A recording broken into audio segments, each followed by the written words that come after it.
Todos. Hoje estamos iniciando, é um desafio, né, na verdade. Eu havia feito uma proposta no meu Face, né? Na verdade era uma ideia, apenas uma ideia que eu compartilhei, falando que a gente estaria falando sobre uma ideia, uma teoria, né, uma tese, né, que se tornou doutrina dos últimos 200 anos para cá, mas não falei qual que era não, só simplesmente lancei a ideia. Mas aí, dada a repercussão que eu vi que andou dando, uns por curiosidade e outros parece que com medo que falasse algo que, sei lá, chocasse sua fé, chocasse credos, né? Então eu decidi fazer uma proposta diferente, né? Como esses dias eu tinha compartilhado um vídeo, só compartilhei o vídeo não foi meu, compartilhei um vídeo de um pastor de outra denominação que tem uma linha de pensamento diferente, né, da nossa, né, no caso da nossa denominação, e parece que já teve repercussão também, né? Aí eu vi que não bastava então eu queria contar uma história de 190, 200 anos para cá. Eu vi que a coisa é mais além, mais profunda. Então eu propus a fazer 3 vídeos. Esse de hoje é o primeiro. Depois vai ter mais 2. Então serão 3. Eu vou estar. Isso que eu vou fazer agora é a primeira vez que eu faço. Porque sempre eu estou no Facebook deixando palavras de meditação, né? Para as pessoas, de conforto. Sempre a gente está deixando aí. Mas agora dar um estudo assim dessa forma vai ser a primeira vez, é um desafio. Eu fiquei com medo, né, de um desafio ser até maior do que eu. A gente conhece as limitações da gente, a gente sabe que não sabe tudo. Eu me considero um eterno discípulo, eterno, estou sempre aprendendo, gosto muito de aprender, nunca me sinto formado. Me sinto sempre discípulo, sempre que preciso de aprender mais. Então, eu vi, até pedi, né, algumas pessoas chegam e falam, oh, ore por mim, que será um desafio, uma proposta até grande, né, para a gente. Qual que será a proposta? Eu vi que se eu fui falar só de um tema teológico e eu vi que há um desconhecimento muito grande, eu me proponho então a fazer uma viagem maior. Em vez de voltar 200 anos, 100 anos para cá, contando, eu resolvi ir a 2000 anos de história. Então, o primeiro vídeo, que é este hoje, nós vamos falar sobre a história da formação da Bíblia. História da formação do cano sagrado. No segundo vídeo, nesse vídeo, nesse estudo, nós vamos estar casando história da formação do cano sagrado, da Bíblia Sagrada, com história da igreja. Depois, no segundo, nós vamos continuar com a história da igreja. E no terceiro, a gente vai focar mais especificamente em um assunto que esse sim seria aquele que eu falei que estaria falando, né? O terceiro, então, nós vamos estar nesses vídeos, na verdade, a gente vai estar interagindo, será como se fosse um estudo interdisciplinar. Nós vamos andar dentro da teologia, na bibliologia, na história da igreja, na apologia. Vamos estar falando aqui do surgimento das seitas durante a história do cristianismo. Nós vamos estar falando de escatologia também, claro, né? Não tem como. Mas será apenas um dos temas em toda essa história, que a gente começa de 2000 anos para cá e até um pouco antes. Então hoje a gente vai falar sobre isso. Por quê? Porque o protestante, nós somos protestantes, dizemos que a Bíblia é a nossa única regra de fé e prática. Do outro lado, nós somos cristãos, mas também tem outras pessoas que não são evangélicos, protestantes também são cristãos, como os católicos. No caso dos católicos, eles têm três bases, né, de fé. Eles estão sustentados em três colunas. O catolicismo, eles estão sustentados na tradição da igreja, Sagrada Escritura e o magistério da igreja. 3. Então, tradição da igreja, Sagrada Escritura e o magistério da igreja. No caso protestante, aí não há a figura mais da tradição nem do magistério da igreja. No protestantismo, ele então diz aquilo que eu falei, que sua única regra de fé e prática é a Bíblia Sagrada. Há 2 anos atrás, teve uma polêmica, tanto nas redes sociais, como até em programa de televisão, entre o pastor Silas Malafaia e o arcebispo, eu não me lembro agora se é do estado da Paraíba ou de Pernambuco. O arcebispo tinha gravado um vídeo onde ele falava sobre a relação entre Bíblia e igreja. Isso foi há 2 anos atrás, aproximadamente. Foi muito divulgado isso. E ele dizia então que, ele pegou até uma Bíblia, né? E falou que a igreja está acima da Bíblia, porque a igreja é antes da Bíblia. Isso foi o que o arcebispo falou. Silas Malafaia, sempre muito combativo, né? E nem sempre eu concordo com Silas Malafaia, muitas vezes me posiciono em posições contrárias a dele, mas nesse dia eu concordei com ele e apoiei o que ele defendia. Ele disse que não, né? Que a Bíblia é a nossa... Aí ele falou até sobre Jesus, é a palavra de Deus, né? Antes até da Bíblia, e depois sendo a palavra viva, depois Jesus é a palavra escrita, e a questão de livros já reconhecidos dentro da própria história bíblica. Mas que aí depois entrou um grande apologista católico, né? Porque hoje tem muitos, o catolicismo hoje tem os padres midiáticos, né? Que são padres cantores, né? Padres apresentadores, mas tem duas pessoas que são os apologistas da Igreja Católica, aqueles que defendem a fé católica e também fazem um contraponto ao protestantismo, que são dois, é o padre Paulo Ricardo e o professor Felipe Aquino, da Canção Nova. Esses dois são dois apologistas da Igreja Católica. E o padre Paulo Ricardo entrou e tentou fazer um contraponto ao pastor Silas Malafaia. Isso esteve aí nas redes sociais, aí, há 2 anos atrás, foi bem divulgado. Mas o que a gente percebe, no caso nosso, protestante evangélico? Que os evangélicos não conhecem a história da formação da Bíblia. Andam com ela debaixo do braço, pregam, ensinam, mas não conhecem. Tem muita gente na igreja que acha, tem gente na igreja que, se você perguntar como você acha que surgiu a Bíblia, né? Como que está nesse estado, ele acha que a Bíblia quase caiu do céu. Até ficar com zíper e tudo. Desceu de paraquedas. Faz a mínima ideia. Fala, não, isso aí... E se você pergunta, não, mas isso aí foi uma aceitação unânime, isso aí... Como que os livros foram reconhecidos? Não, isso aí foi aceitação unânime geral. Não foi assim. A história da formação da Bíblia é uma história grande, é uma história que houve disputas, é uma história que houve pelejas mesmo para reconhecimento dos livros.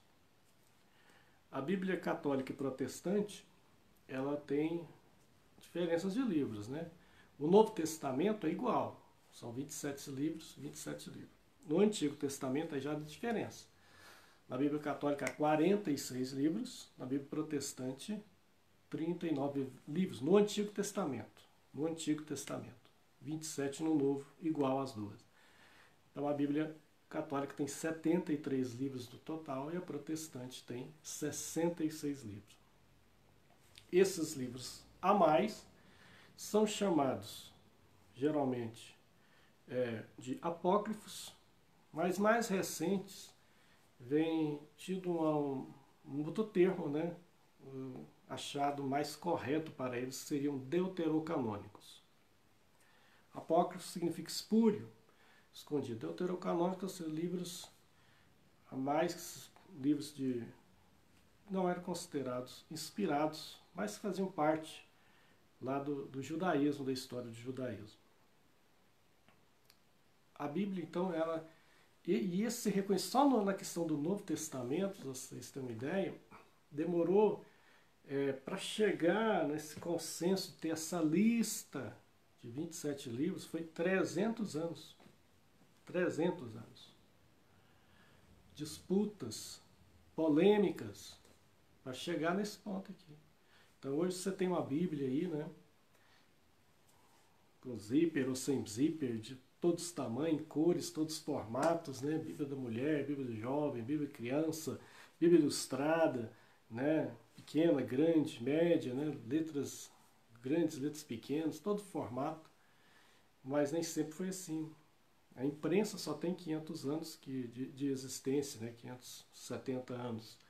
Então antes disso eles eram tudo livros manuscritados, era uma trabalheira tremenda para ficar fazendo cópia desses livros, tinha que ter uma biblioteca imensa para guardar esses livros todos, era muito difícil. Hoje então está muito cômodo, né? Mas, quando a gente chega, por exemplo, existe também a questão das traduções, dos originais. Hoje, por exemplo, tem gente que pensa que todas as cópias antigas, né, da Bíblia estão no Vaticano. Não, lá tem uma cópia lá dentro do Vaticano, uma delas, mas nem todas estão lá. Existem muitas cópias assim, mais antigas que estão em universidades americanas, estão em Londres, né, estão espalhadas em vários lugares, cópias, né, mais antigas. Cópias, não existe nenhum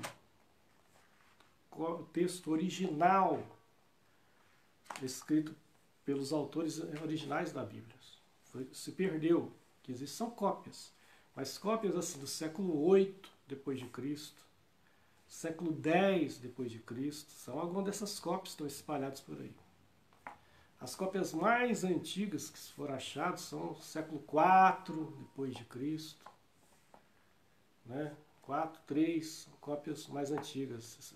Acharam uma cópia muito antiga aí, um pedaço do Evangelho de João, né? Um pedaço de um texto lá, parece século 2, se não me engano. Então, o original que os apóstolos escreveu, isso aí não tem. E nessas cópias, existem algumas cópias que ficaram melhores e outras nem tanto. Então, aquelas cópias do século 8, século X, foi chamado de textos receptos, ou recebido. E quando houve as traduções para as línguas europeias, e até a nossa língua mesmo, né, porque a Bíblia no Antigo Testamento foi escrita a maioria em hebraico, aramaico, o Novo Testamento em grego, e depois, com Jerônimo, veio a tradução para o latim, e do latim, sim, que veio sendo a Vulgata, né, a Vulgata de Jerônimo, veio sim tendo a tradução para as outras línguas. Lutero traduziu para o alemão, né, Wycliffe fez uma tradução antes de Lutero para a língua inglesa, depois teve a versão do Rei Tiago, a versão King James, né, na língua inglesa também. E na língua portuguesa é a famosa tradução João Ferreira de Almeida. Mas se você for ver as próprias traduções aqui, nossa, na língua portuguesa, você vai ver diferenças, né?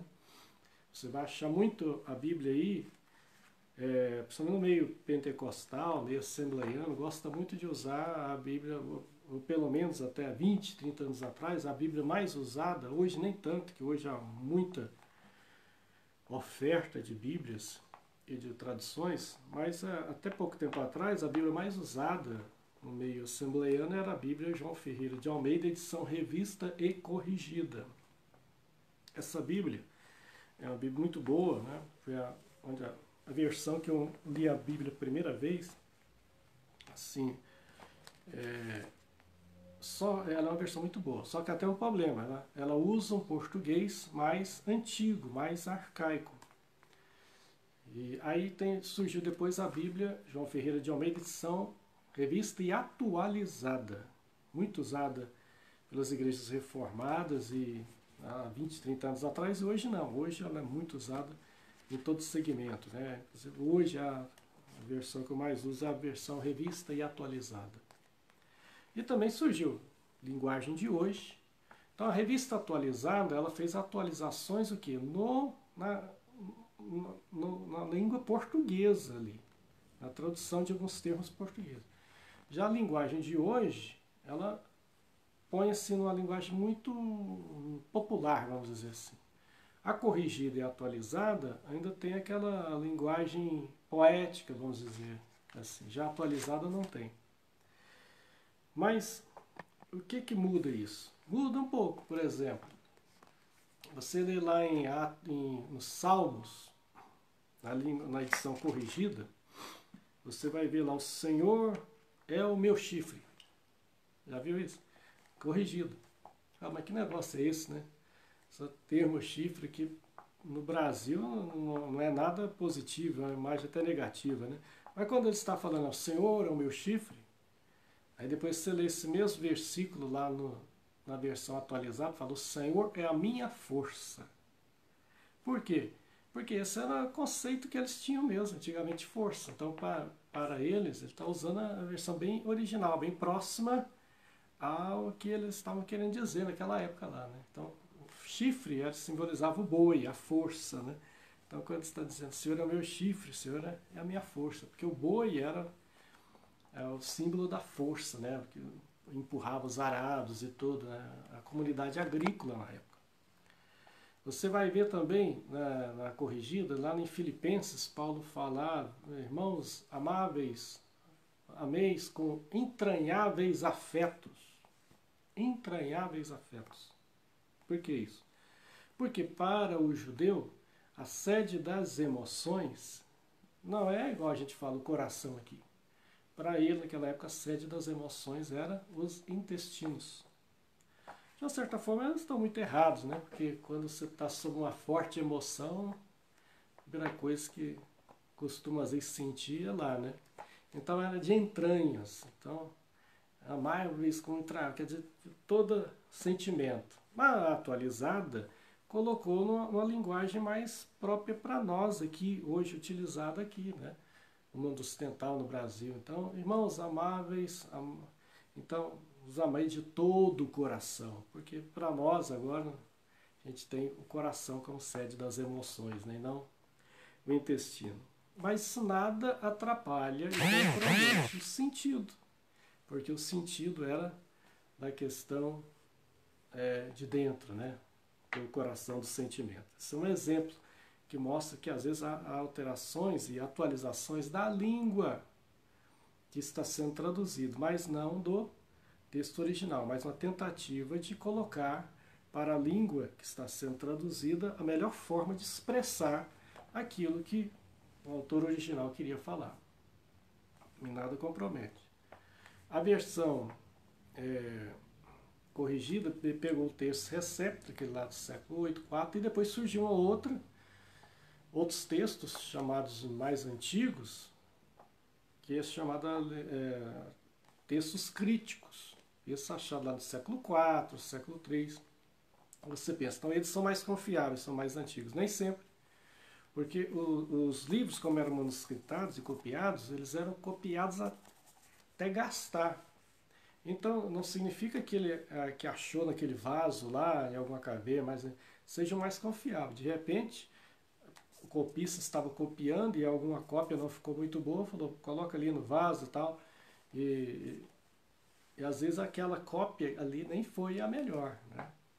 Então há algumas traduções, há algumas diferenças nisso. Então você vai ver na atualizada alguns textos estão sob colchete e dizendo que não faz parte dos mais antigos originais. Então é nesse sentido aí. E já na corrigida não, você vai ver na íntegra. E na atualizada você vai ver alguns textos sobre colchetes falando que não, nota de rodapé não faz parte dos originais mais antigos. É isso que eu estou falando, século IV, século V, né? Mas nem sempre por ser o mais antigo significa que é o mais confiável. E aí nós chegamos na questão das diferenças dos livros, né? Por que a Bíblia Católica tem mais livros no Antigo Testamento que a Bíblia Protestante?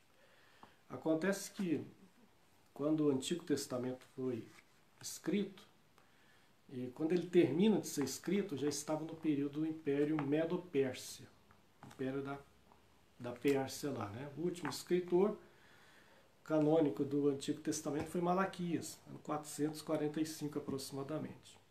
E aí entra o chamado período interbíblico, né? Que só vai terminar com a vinda de João Batista, de Jesus, né? Nos evangelhos. Durante esses 400 anos, no período interbíblico, surgiram muitos livros. O judaísmo, né? Depois do cativeiro da Babilônia, e depois veio o segundo templo, né? Chamado judaísmo, o segundo templo. Então, desenvolveu uma extensa literatura rabínica nessa época. Então, surgiram muitos livros. Então, quando, por exemplo, começa o ministério de Jesus, por exemplo, havia muitos livros circulando. E não havia assim em chegar e falar, olha, isso aqui é canônico, isso aqui não é. Então, circulava junto Malaquias, Isaías, assim como circulava junto também Tobias, circulava junto Macabeus, né?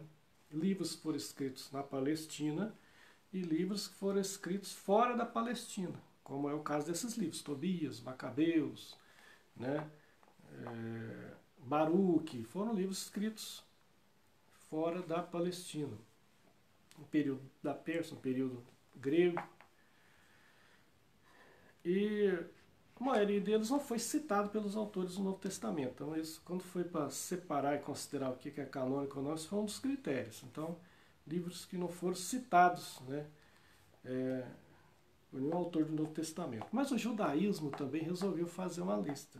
Com o crescimento do cristianismo, no primeiro século, da igreja primitiva, e muitos judeus eram cristãos, eles resolveram fazer uma faxina literária.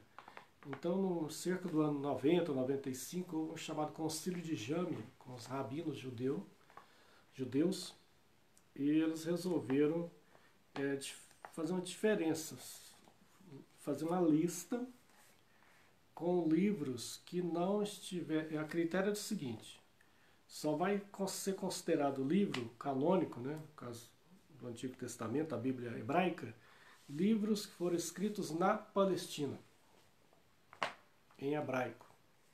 Os livros que foram escritos fora da Palestina, em língua grega e tudo mais, não seriam considerados. Uma das primeiras, a primeira tradução, né, que houve da Bíblia foi a famosa Septuaginta, no ano 285, aproximadamente, antes de Cristo, quando conta-se que o imperador Ptolomeu, lá do Império Sírio, Egito, convida então 72 sábios hebraicos, ele tinha uma grande biblioteca em Alexandria, e queria ter também uma Bíblia, né, dos hebreus lá, que era o Antigo Testamento. Então convida eles a fazer uma tradução para o grego, né? Então os 70, né, por isso a tradução dos 70. Então eles fazem a tradução para a língua grega. Era as Bíblias que Jesus usou, os apóstolos usaram, a Septuaginta. Mas na Septuaginta, eles tinham esses livros. Tinha esses 7 livros a mais. Na Septuaginta tinha. Tinha até mais que os 7. Até mais alguns. A Bíblia, a Igreja Católica Ortodoxa, no ano 1050, a Igreja Católica se dividiu em Igreja Católica Romana e Igreja Católica Ortodoxa. Na Igreja Católica Ortodoxa, eles têm mais de 7 livros no Antigo Testamento. Eles têm mais. Eles têm terceiro, quarto Esdras, eles têm outros livros a mais, além desses que a Igreja Católica Romana, dos 7 que a Igreja Católica Romana tem. Então, nesse concílio, se falou todos os livros que foram escritos fora da Palestina e não em hebraico, sai fora do Antigo Testamento. Então fizeram a lista, ficou 39 livros. Essa, a Bíblia hebraica, se você pegar a Bíblia hebraica, ela só tem os 39 livros. Ele tem uma composição diferente um pouco, né, da gente. Por exemplo, a gente fala Pentateuco, né, livros históricos, poéticos, eles têm uma divisão um pouco diferente, né, escritos, é bem próximo da que Jesus citou lá em Lucas 24, né. Nunca leste como está escrito nos Salmos, nos Profetas, nos Escritos, né, então eles têm uma divisão um pouco diferente, mas basicamente são os 39 livros. E esses 39 livros, na época da Reforma Protestante, Lutero aceita esse do Concílio de Jâmia, o Antigo Testamento, com os 39 livros. No Concílio de Trento, que foi feito para combater a Reforma, 1546 a 49, a Igreja Católica bate o pé e fala que o Antigo Testamento tinha que ter os livros da Septuaginta, aqueles livros que foi retirados, né, no judaísmo, eles consideram como parte da Bíblia. Essa é a história da divisão, por que há 7 livros a mais na Bíblia Católica e não na Bíblia Protestante. Se você for ler Tobias, Judite, vocês vão ver que são livros que quase que poéticos, mas assim, não tem muito contexto com os livros que a gente costuma ler no Antigo Testamento. Existem livros históricos lá, mas não significa que são inspirados, né? Então você vê, primeiro Macabeus, segundo Macabeus, são livros históricos. A história dos Macabeus existiu mesmo, né? Entre 163 lá, antes de Cristo. Então está ali registrado, né? Livros históricos. Mas não foi considerado como canônico pelos protestantes e foi retirado também do cânon hebraico no Concílio de Jâmia. Tá bom? Então essa é a história aí da diferença aí do Bíblia Católica e Protestante. No Novo Testamento já é igual. Quando chega a história do reconhecimento dos livros do Novo Testamento, aí sim vou te contar. Aí, como se diz no popular, foi osso. Foi difícil. Não houve um reconhecimento assim de imediato. Primeiro, demorou para sair os primeiros escritos. Você tem uma noção? Se Jesus morreu, ressuscitou em torno do ano 29 ao ano 30, não no ano 33, né, porque nasceu antes um pouquinho da era cristã, a primeira epístola, o primeiro escrito do Novo Testamento, aí é uma divergência, né, entre escritores e estudiosos da vida do apóstolo Paulo. Uns consideram como sendo a Epístola aos Gálatas e outros consideram como 1 Tessalonicenses. Ultimamente, muitos vêm considerando como 1 Tessalonicenses. E outra linha acho que é Gálatas. Independente de qual tenha sido, tanto Gálatas, seja Gálatas ou Tessalonicenses, foi escrito 20 anos depois da ressurreição de Jesus. 20 anos depois. Então, durante 20 anos não tinha escrito nenhum do Novo Testamento. Os primeiros 20 anos da igreja. O primeiro escrito no Novo Testamento foi uma carta do apóstolo Paulo. Há estudiosos, né, em bibliologia, existe uma área da teologia que estuda a formação da Bíblia, que é bibliologia, né? Eu tenho aqui um livro, curso que eu fiz há muitos anos atrás, né? Curso da ETAD, então está aqui esse livro aqui, ó. Bibliologia. ETAD significa, para quem não é da Assembleia de Deus, está me vendo aí, é a Escola de Educação Teológica das Assembleias de Deus, né? Um curso que ainda existe, não aqui na nossa cidade, mas já existiu. Formou muitos obreiros durante muitos anos, né? Foi muito importante na história das Assembleias de Deus. E eu fiz, era um curso de 4 anos na época, né? Agora modificou um pouco. Então, essa matéria, né? Que se estuda bibliologia. Então, sobre a formação dos livros do Novo Testamento, aí já foi difícil. Os evangelhos, por exemplo. O primeiro evangelho a ser escrito foi Mateus, foi Marcos. Escrito lá por volta de, a partir do ano 55, ano 60 aproximadamente, foi aí que surge, depois de 30 anos, depois da ressurreição de Jesus, surge o primeiro evangelho escrito, Marcos. Depois vem Mateus, lá para o ano 65, Lucas, lá para o ano 70, 65 a 70. O Evangelho de João vai surgir no ano 85. E aí nesse paralelo vão surgindo as epístolas, até que termina em 95 o Apocalipse. Mas e para reconhecer? Você acha que esses livros foram reconhecidos de imediato? Não, porque eles não eram os únicos. Ao mesmo tempo que estava circulando esses livros, começou a circular outros livros, né? A Epístola de Clemente, escrito no ano 95 depois de Cristo. Durante algum tempo a igreja chegou a considerá-la como canônica. No início, ela era considerada junto com os escritos de Paulo lá, a Epístola de Clemente, né, que a igreja católica chama São Clemente. Aí começou a surgir vários outros livros. Para você ter uma ideia.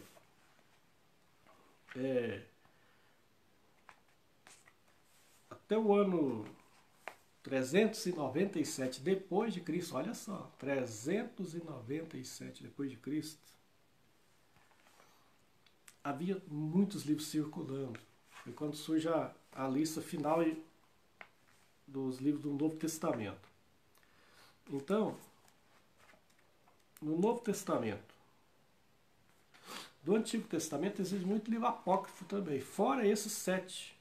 Tobias, Judite, Baruque, 1º e 2º Macabeus, o acréscimo do livro de Daniel, que são 2 capítulos do livro de Daniel, né?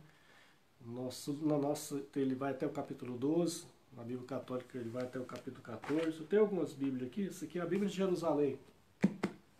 Uma tradução muito boa, né? Feita na França. E essa Bíblia aqui, eu costumo falar que ela é Bíblia Católica, mas na verdade ela foi traduzida com notas de rodapé por estudiosos católicos e protestantes. Tem protestantes também. Não é só católico não. Mas acaba que, como ela tem os 7 livros a mais, muito fala que ela é Bíblia Católica. Mas as notas de rodapé dela são de estudiosos católicos e protestantes. Essa Bíblia aqui também, que tem 7 livros também nos chamam de Bíblia Católica, é a Bíblia do Peregrino. Tradução muito boa também. Uma dos católicos mais usados durante muito tempo foi a Bíblia Ave Maria, né? Hoje eles usam muito a Bíblia Ecumênica. As traduções são boas. E nós usamos a São João Ferreira de Almeida, mas agora nós temos também, né, a NVI, temos a King James, né? Temos várias traduções que vêm aparecendo hoje, está muito rico. Mas no Antigo Testamento, fora esses 7, olha só quantos livros circulavam naquela época lá.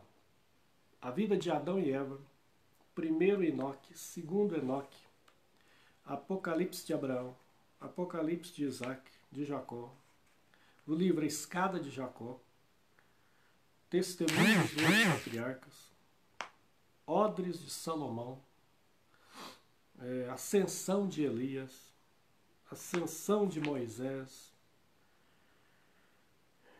a vida dos profetas, são muitos livros, são vários. Agora, nos livros do Novo Testamento, fora esses 27, olha quantos livros circulavam. Olha, o Evangelho segundo os Hebreus, o Evangelho de Tiago, o Evangelho de Pedro, o Evangelho dos Ebionitas, o Evangelho de Filipe, o Evangelho de André, o Evangelho de Bartolomeu. E aí lá pelo ano 300, ano 400, foi surgindo o Evangelho de Maria Madalena, que depois o Evangelho de Judas, que depois aquele cineasta lá, aquele produtor, Dan Brown, escritor Dan Brown, né, 10 anos atrás, lançou o livro Código da Vinci, e depois surgiu o filme, né, Código da Vinci também, onde ele falava sobre o Evangelho de Judas, o Evangelho de Maria Madalena, Evangelho de Barnabé, a morte e assunção de Maria, história de José o Carpinteiro, isso é tudo livro que circulava junto, né? Atos de Pedro, Atos de Paulo, Atos de André. Só o livro de Atos tem 7 livros. Atos de Pedro, Atos de Paulo, Atos de André, Atos de João, Atos de Tomé, Atos de Filipe. Epístolas. Epístola de Barnabé, terceira epístola aos Coríntios, epístola aos Laodicenses, carta dos apóstolos, a gente sabe que realmente teve uma epístola laodicense que foi perdida. Mas só que não é de Paulo, que essa aqui foi escrita no final do século II, quer dizer, lá para o ano 180, 190. Paulo já tinha morrido no ano 67, então não foi Paulo que escreveu. Então estava muito longe do apóstolo Paulo, não foi reconhecido. Terceira epístola aos Coríntios também. A gente sabe que houve realmente uma outra epístola aos Coríntios que foi perdida, mas essa aqui foi escrita também no século II. Então, Apocalipse. Fora o Apocalipse, então nós temos o livro de Atos, que é escrito por Lucas, mas vocês viram que tem mais 6 por aí, que tinha mais 6 circulando. Só foi reconhecido de Lucas. Apocalipse, além do Apocalipse de João, que esse também foi um dos últimos livros a ser reconhecido, havia mais 3. Apocalipse de Pedro, Apocalipse de Paulo, escrito lá no ano 380, quer dizer, 300 anos depois de Paulo. A Sibila Cristã do século III também. Apocalipse de Pedro, século II. Era uma confusão. Aí tinha gente que queria acrescentar livros do Novo Testamento, que eram os gnósticos. Os gnósticos queriam pôr livro a mais. Eles queriam colocar Evangelho de Maria Madalena, onde fala que Jesus beijou Maria Madalena, que considerava Maria Madalena uma discípula especial, preferida, estava acima dos apóstolos e tal. Isso foi rejeitado esse livro. Eles queriam colocar isso, queriam colocar a Epístola de Judas, queriam colocar Sibila Cristã, queriam colocar um punhado de coisas. Os gnósticos foi a primeira seita na história do cristianismo. Começou lá no século I, mas se tornou muito forte no século II e III. Foi a primeira seita, a primeira heresia. Era uma heresia porque eles diziam que Jesus não veio em carne. Jesus era uma emanação de luz, de energia. O Evangelho de João, a Epístola aos Colossenses e a primeira Epístola de João combate o gnosticismo já no tempo dos apóstolos. Por isso que João fala, se alguém aparecer e dizer que Jesus não veio em carne, isso já é o espírito do anticristo, combatendo o gnosticismo. E é por isso que no Evangelho de João ele diz, olha, o verbo se fez carne, habitou entre nós. Paulo escreve aos Colossenses, né, falando sobre confusões que estavam vindo com os Colossenses, eram os gnósticos, primeira seita. Então eles queriam pôr mais livros, mas que tinha gente que queria tirar. No ano 150 surgiu o Marcião. Então, e com ele os marcionitas. Marcião, então, ele faz a primeira linha, tinha uma lista. Então, quando os apóstolos morreram, não tinha assim uma biblioteca, uma lista, olha, esses livros aqui. Não, são os canônicos, inspirados, estava tudo misturado. Então tinha lugar, tinha igreja que estava lendo lá a Epístola de Barnabé, outras lias de Paulo. Havia um livro lá antigo também, Pastor de Hermas, outros chegou a ser considerado canônico no início, Epístola de Clemente. Então, aí teve que fazer uma lista, quais os livros realmente são importantes, qual foi o critério que eles usaram. Primeiro, quais livros estavam mais próximos realmente do tempo dos apóstolos, que por aqueles que andaram com os apóstolos foram reconhecidos como sendo deles, qual que tinha consonância com os outros textos do Novo Testamento, não entrava em choque. Então foram vários critérios que foram sendo observados para reconhecer ou não esses livros. O Marcião surge no ano 150 e ele fala, olha, joga fora quase todo o Novo Testamento. Fica só com o Evangelho de Lucas, só Lucas, Mateus, Marcos, João. Ele falou, joga fora, só Lucas, e mesmo assim Lucas ainda cortou alguns capítulos aí. E as epístolas também joga tudo fora, fica só as de Paulo. Mas mesmo assim não foi as 13 de Paulo, acho que era só 10. Então ele faz uma lista. Depois o Marcião vai considerado um herege, né? E a seita dos marcionitas também. Então uns queriam colocar, outros queriam tirar, então a igreja viu que precisava, aquela igreja primitiva, aquela igreja dos começos, né, que precisava ser definida uma lista de quais livros realmente faziam parte da Bíblia Sagrada. Então, aí vão surgindo os pais da igreja no período patrístico, em que eles começam a citar, né, os livros que compunham o Novo Testamento. Então surge Tem o Código de Muratori, que foi um dos primeiros, né, do século II, saiu uma lista com quase todos os livros do Novo Testamento, me parece que ficou de fora só Apocalipse, livro de Judas, 2 Pedro, né, 3 João, os outros estavam considerados. Depois foram surgindo outras listas, com Inácio de Antioquia, com os meus pais da igreja, Tertuliano, até que surgem os concílios da igreja, né? Os concílios que vão surgir, né? No ano 280, ano 325, o concílio de Nicéia, depois os demais concílios, até que seja no ano 380, 397, sai a lista com esses 27 livros que estão aí. Então aqueles livros que estavam mais distantes dos apóstolos, já viu que não tinha sido escrito pelos apóstolos, então já era descartado. Aqueles livros que o ensino dele não tinha muito a ver com o que estava ali naquelas primeiras epístolas, também era descartado. Aqueles livros que já eram reconhecidos no início do cristianismo pelos próprios apóstolos também foram os primeiros. Os evangelhos, por exemplo. Os evangelhos não teve dificuldade, logo se firmou os 4 evangelhos, né? Devido à harmonia que havia entre eles, devido a alguns que andaram com os apóstolos e confirmaram, né? Você vê Paulo na primeira epístola a Timóteo, escrita no ano 65 depois de Cristo, 64, 65, citando textos lá no capítulo 9 de 1 Coríntios, quando ele defende o salário para os apóstolos e tal, e fala, digno é o obreiro do seu salário, ele cita, como diz a Escritura, né? Aí ele fala, como diz a Escritura. Então ele está citando uma passagem de Lucas 10 e de Mateus, capítulo 10 também. Então, ou seja, Mateus, né, Lucas já estavam circulando, e então Paulo já chama esses 2 textos de Escritura. Marcos já serviu como base para outros escritos do Novo Testamento, outras epístolas, outros evangelhos.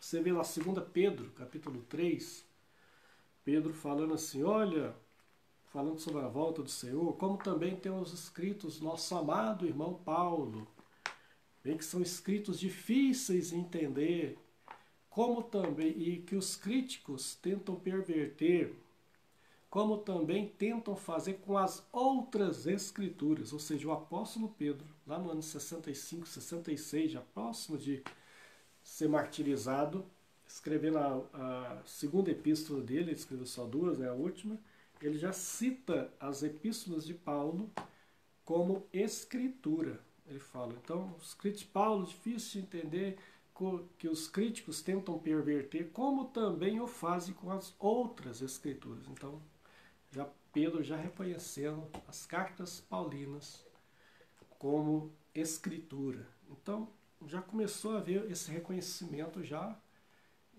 bem no início, né, de alguns textos, né, os evangelhos, Atos, né, que foi se firmando, né, Atos de Lucas, né, esses outros atos, logo foi surgindo depois, foi sendo descartado. Esses apocalipses aí, foi também sendo descartado. Havia uma literatura muito comum naquele período lá, dos judeus, a literatura apocalíptica, que era muito comum. Então você tem Assunção de Moisés, 1º e 2º Enoque, são livros apocalípticos, né? E, então o Apocalipse fazia parte de uma literatura que existia na época. Mas o que foi reconhecido pela igreja foi só o Apocalipse de João, como sendo canônico. Os outros foram descartados, né, como sendo não inspirados. Quando eu falo canônico é isso, aquele que é considerado inspirados, sagrados, e os outros não. Então teve uma história. E durante isso aí, a igreja, esses 300 primeiros anos, a igreja conviveu com perseguição constante. Ela foi 300 anos perseguida pelo Império Romano, até que surge o Édito de Milão, no ano 311, né? Constantino, e cessa a perseguição aos cristãos. E depois, tempos depois, ela se torna religião oficial do Império Romano. Mas então, durante 300 anos, a igreja, além de estar lutando aí, né, para reconhecer uma lista de livros sagrados, ela sem uma lista oficial, ainda convivendo com heresias, surgindo heresias. No ano 300 surge outra heresia terrível, né? Que é a heresia de Ário. Ário era um presbítero da igreja, muito conhecido, que soltou uma heresia chamada arianismo. O arianismo, na verdade, defende o que os testemunhos de Jeová defendem hoje. Ário dizia que não havia trindade, era somente a figura do Deus Pai, né? Somente de Deus, e Jesus era um ser criado e inferior a Deus. Basicamente o que os testemunhos de Jeová ensinam até hoje. Então ele era um presbítero da igreja e arrumou muitos adeptos, né? Muitas pessoas que eram ligados a Constantino, era o imperador, né? eram arianos. Então foi uma disputa terrível. Teve um dos pontos fortes do Concílio de Niceia, no ano 325, foi combater o arianismo, né? A seita de Ário, até que ela é considerada herético. Um grande gigante nessa época aí foi Atanásio. Inclusive Atanásio solta uma lista com praticamente os 27 livros do Novo Testamento, mas Atanásio foi o grande oponente de Ário. Então Atanásio se levanta e combate essa seita terrível, né? Que tentava atacar a doutrina da Trindade, da divindade de Cristo, né? E o arianismo foi banido, condenado pela igreja como heresia, ressurge no século XIX, com Charles Taze Russell, os Russelitas nos Estados Unidos, que depois passam a ser chamados de TJs ou Testemunhas de Jeová. Surgiu também Sabélio, era o sabelianismo, nessa época aí também. A tanta heresia que tinha na época. E Sabélio já defendia também que era o oposto, né? Sabélio era como se fossem os unicistas hoje. Ele defendia que só tinha Jesus. Era só a pessoa de Jesus, não havia Pai nem o Espírito Santo. Todos eram títulos de Jesus. Tá? Foi uma doutrina também que teve que ser combatida terrivelmente. E nessa época também. Então heresias que surgiam nesses 300 primeiros anos foi muito difícil. Então quando eu vejo hoje, igual eu coloco uma ideia lá e falo, irmãos, eu quero falar aqui sobre um assunto que dos últimos 200 anos vem sendo interpretado, nos últimos 100 anos interpretado assim, mas nem sempre foi. Tem gente que quase cai da cadeira, arrepia o cabelo, acha que é o fim do mundo. Não conhece que a história da igreja começou muito antes. Tem gente que pensa que a Bíblia foi escrita agora e ele é a única geração que existe da igreja na face da terra. E por isso que quando eu coloco lá o vídeo do Hernandes, né, causou tanta polêmica quando ele fala, né, que a igreja passará pela tribulação, a pessoa, meu Deus, é o fim do mundo. Esquece que durante 2000 anos a história da igreja não foi mar de rosa, né? Aqueles primeiros cristãos lá, que esse que eu estou contando essa história toda, esse pessoal vivia sob perseguição. Sob perseguição. Enfrentavam a besta da sua época, que era Roma, a Babilônia daqueles dias. O Apocalipse foi escrito por uma igreja que estava sofrendo, que estava sendo perseguida na época de Domiciano, que foi o segundo Nero que tinha, matando, perseguindo. O apóstolo João mesmo, que era o único apóstolo vivo, exilado, e na ilha de Patmos, uma igreja que sofria, uma igreja que estava sob perseguição. A igreja sempre enfrentou perseguição. Existem alguns conceitos que existem hoje na escatologia que eram estranhos para eles, completamente estranhos. Que era uma igreja que sofria, uma igreja que teve que enfrentar a besta da sua época, né? Que era uma besta, né? Alguém que exigia adoração. César era como se fosse a besta daquela época, ele exigia adoração, ele perseguia, ele matava, ele jogava nas arenas, Nero incendiou cristãos nas ruas para iluminar a cidade. O Coliseu de Roma, no ano 85, 87, foi construído em parte com dinheiro da destruição do Templo de Jerusalém, no ano 70. com recursos arrecadados lá com a destruição do templo, com riquezas tinha no templo. Então, eu acho estranho quando as pessoas só compartilham, o pessoal não vê que é uma história de 2000 anos. Essa igreja que enfrentou a Inquisição, essa igreja que enfrentou o comunismo de 70 anos, os países comunistas, que enfrenta até hoje na China, na Coreia do Norte, em Cuba, essa igreja que enfrentou toda a vida o islamismo, essa igreja.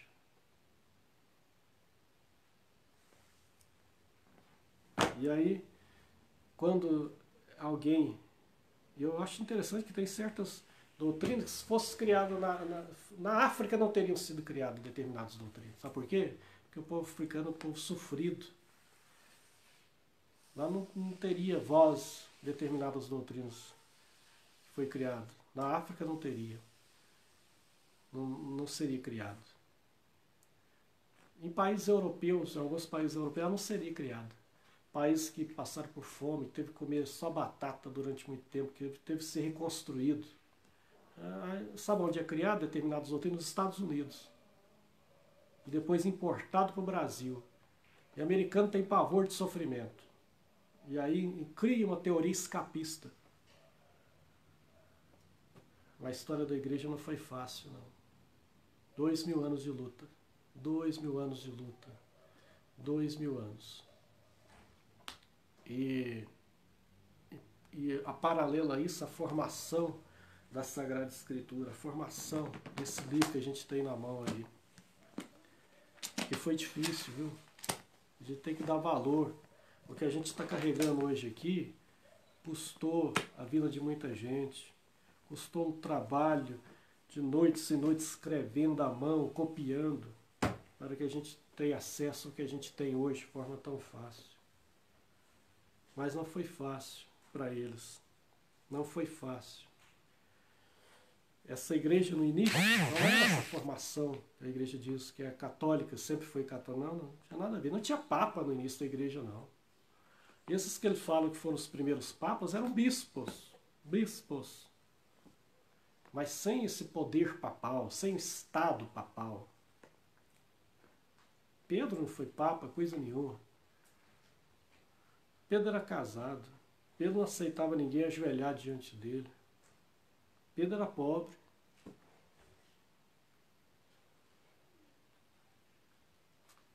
O papado só vai surgir depois do século IV, com a oficialização da igreja. Assim, aí ele vai ganhar a dimensão de papado.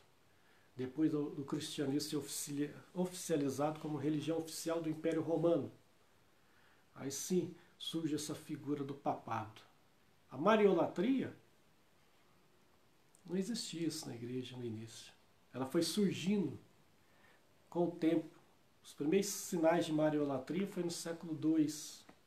Ou seja, depois que os apóstolos já tinham morrido, depois que Maria já tinha morrido, aí que vão surgir os primeiros sinais de mariolatria. Foi ganhando força século III, século IV, até o século V, a mariolatria estava firmada na igreja. Então, até o século V, firma-se a mariolatria, firma-se a veneração aos santos e firma-se a figura de um bispo que quis ser mais que os outros bispos. O bispo, como a capital do império estava em Roma, esse bispo achava que devia mandar mais que os outros bispos. E se torna, então, papa. Mas que nunca foi não foi unânime, não. As igrejas do Oriente tinham restrições a essa figura do bispo de Roma. E esse estranhamento vai chegar ao ponto, no ano 1050, a uma ruptura entre a Igreja Católica Romana do Oriente, que não segue o Papa, segue patriarcas, tanto na Rússia como na Grécia, e a Igreja Católica Romana. Então, muito antes da Reforma, já houve cisões entre eles. E aí sim, depois do século V, ele vai se consolidando, papada, mariolatria, veneração de imagens, porque com a oficialização do Império por Roma, caiu a venda dos ídolos, dos deuses. O cristianismo se tornou majoritário, não fazia mais sentido, então existia uma indústria dos deuses, de Apolo, de Afrodite, de Zeus. Mas essa indústria não queria perder mercado. Então ela se adaptou. Se a gente não pode mais fazer uma imagem de Zeus, que controlava as tempestades, a gente coloca o apóstolo Pedro. O apóstolo Pedro virou o São Pedro aí de quando tem tempestade. Ó, São Pedro. Se a gente não pode ter mais Afrodite ou Vênus, a gente tem que ter uma figura feminina forte. Então Maria, mãe de Jesus. E aí surge a veneração aos santos. A questão das relíquias não era só, vai ser firmada mesmo a adoração às relíquias lá pelo ano 700 e tantos, depois de Cristo. Celibato papal, celibato clerical, não existia no início. Havia celibatos opcionais, como é o caso de Paulo. Mas celibato obrigatório, isso aí foi com o tempo, foi sendo também depois instituído, que traz todas as consequências que estão aí no mundo que a gente vê. Então tem toda uma história. Nessa primeira parte, hoje eu falei sobre a história da formação do cano sagrado junto com a história da igreja. Na próxima aula, nós vamos continuar falando sobre a história da igreja, história do protestantismo, né?